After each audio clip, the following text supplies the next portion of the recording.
Okay. Okay, we're here with United States Congresswoman Linda Sanchez. Linda, welcome to Los Cerritos Community News. Thank you. I love the local newspaper. How's it going? It's going really well. It's been a very challenging term in Congress this year. But despite the fact that there are challenges there, I've been very successful in a few of the projects that I've taken on. One of them, which is a very noticeable project, was the Paramount Bridge fire that shut down the 60 freeway. Within a week of that fire that burnt the overpass down, working with colleagues, we were able to secure $2 million in federal funding for the demolition and the rebuilding of that bridge, which was a very quick response.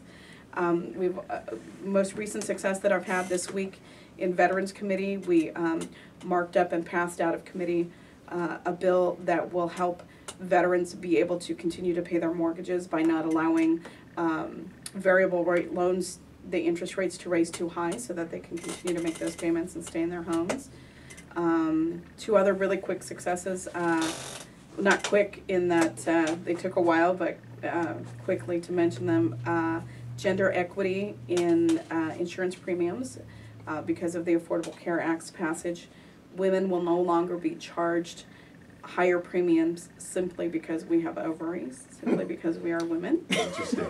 Yes, because women were paying higher premiums because of that. And finally, there are direct care workers who work in-home helping the elderly and the infirm with everything from meals to taking their medicines to making their doctor's appointments, and they were not subject to minimum wage laws. And I introduced a bill that would allow them to be covered by the Fair Labor Standards Act.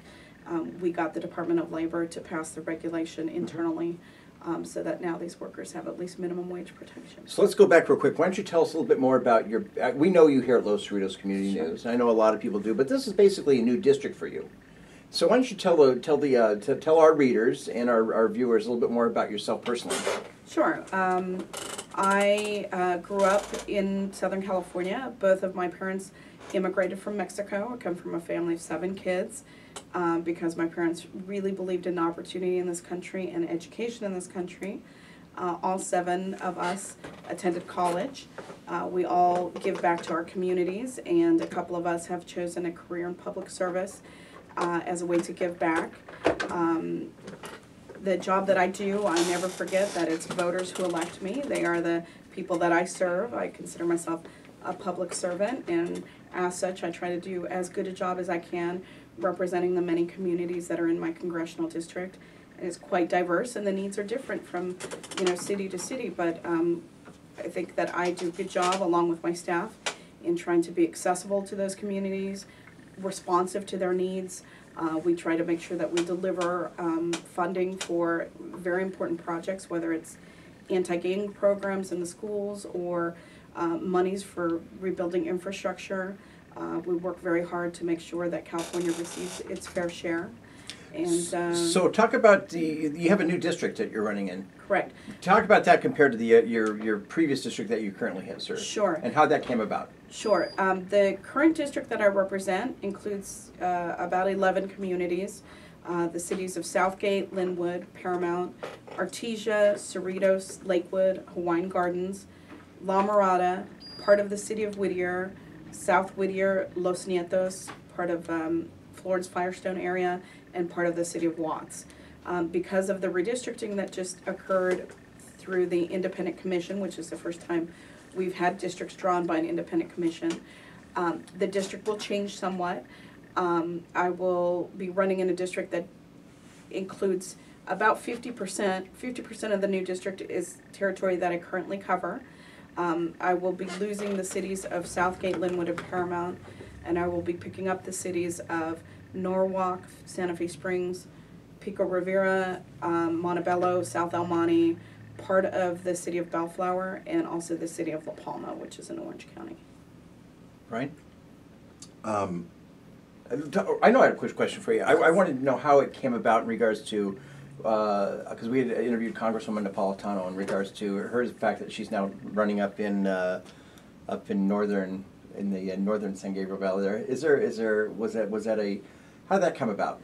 Sure. Well, when the districts were redrawn and the maps were final, My home was drawn in to the 38th district, as was Congresswoman Napolitano. She lives in the city of Norwalk. And that new district, as I explained previously, about 50% of that new district is territory that I currently represent. And about 35% of that new district was territory that Congresswoman Napolitano represented. And I think, we had ongoing discussions about what would happen in the scenario where we got drawn in together, because a majority of I shouldn't say a majority, but more of the new district is territory that I currently represent. I think she opted then to run in the district that's northern to that, where she currently represents about 15% of it. So. Okay. I wanted to ask you a question about the Metro decision today. Did you read about that in the paper? I saw it briefly in clips, but I've not. They gave the contract to a Japanese company instead of 2 American companies. Right.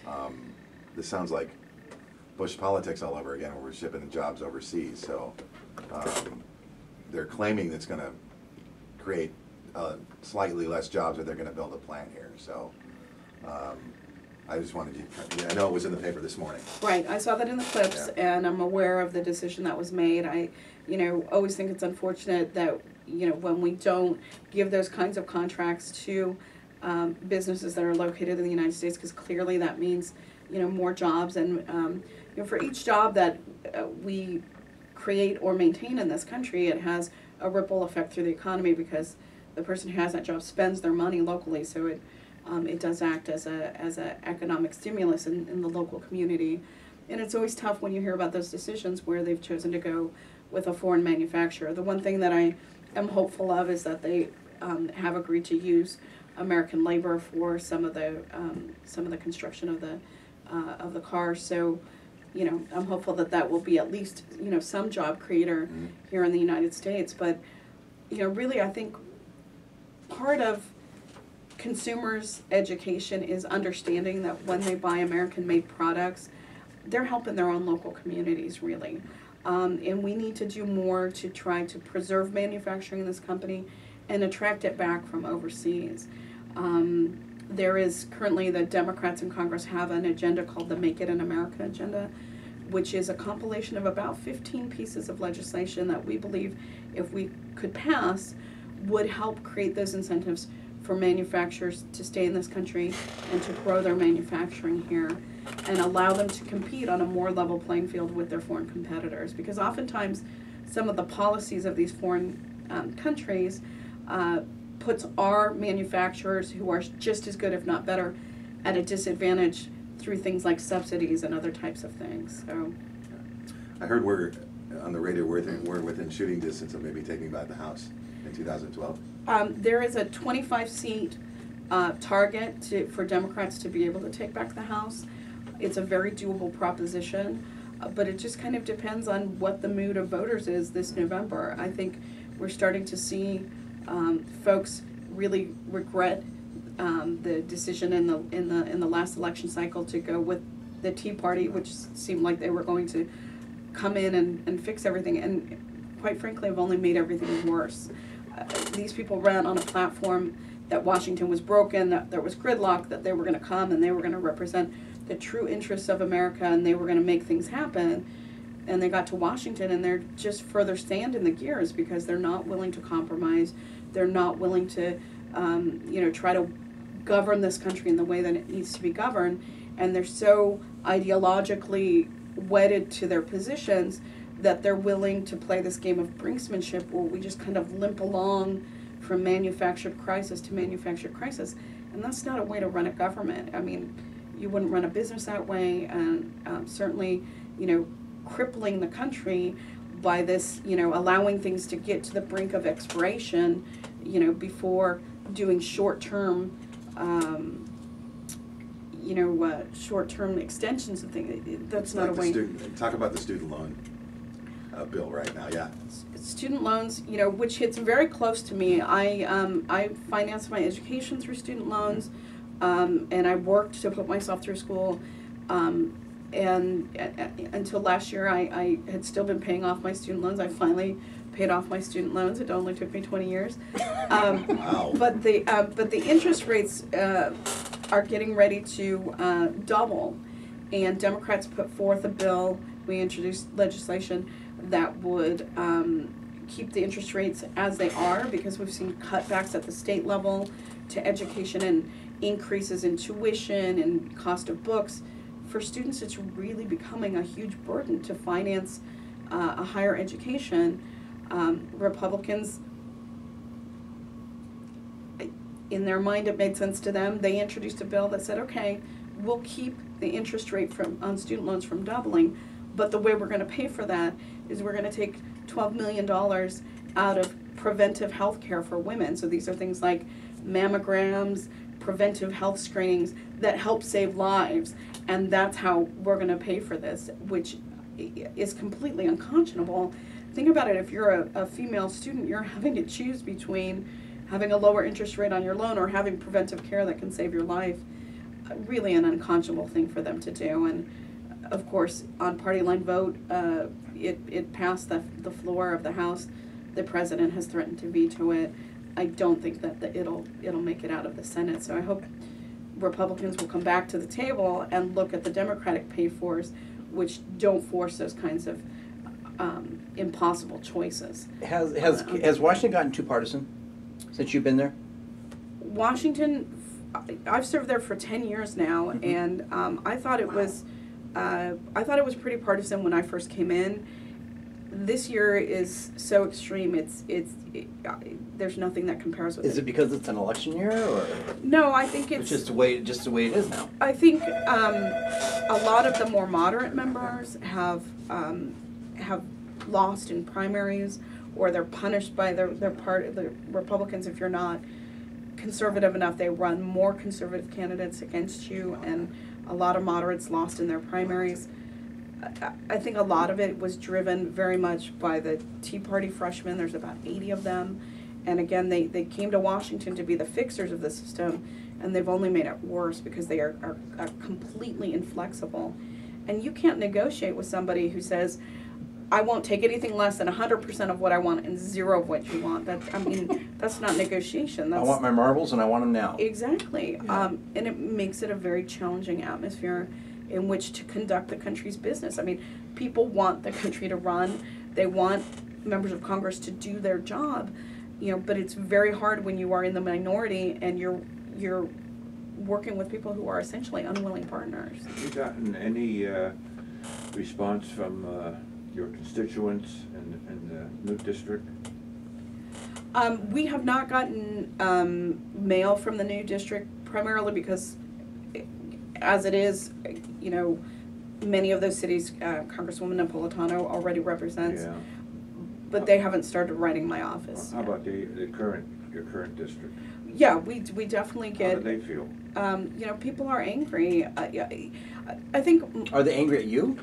I'm going to take that back. I'm going to say people aren't angry necessarily. They're anxious. They're anxious. Okay. There's really a high level of anxiety. People are concerned about keeping their homes. They're concerned about their financial security when they retire. They're concerned about the sort of the decreased opportunity for their kids and the next generation. And it's a high level of anxiety because there's so much uncertainty and fear about, where this country is headed. Let me ask you a question. The Supreme Court is going to make a decision on what we call Obamacare. Mm-hmm. If they rule against the law and say it's unconstitutional, do you think Congress would, say the Democrats gain control, would they come up with a substitute, or what do you think Congress' reaction would be? Well, there is no doubt that we need to keep access to health care, and the Affordable Care Act was intended to increase coverage for those who didn't have it and increase affordability. If the Supreme Court, it kind of depends on what the Supreme Court does. They could either strike the bill down in its entirety, they could strike certain provisions of the bill, or they could just leave it as is and uphold it. if they get rid of the mandate that Mhm.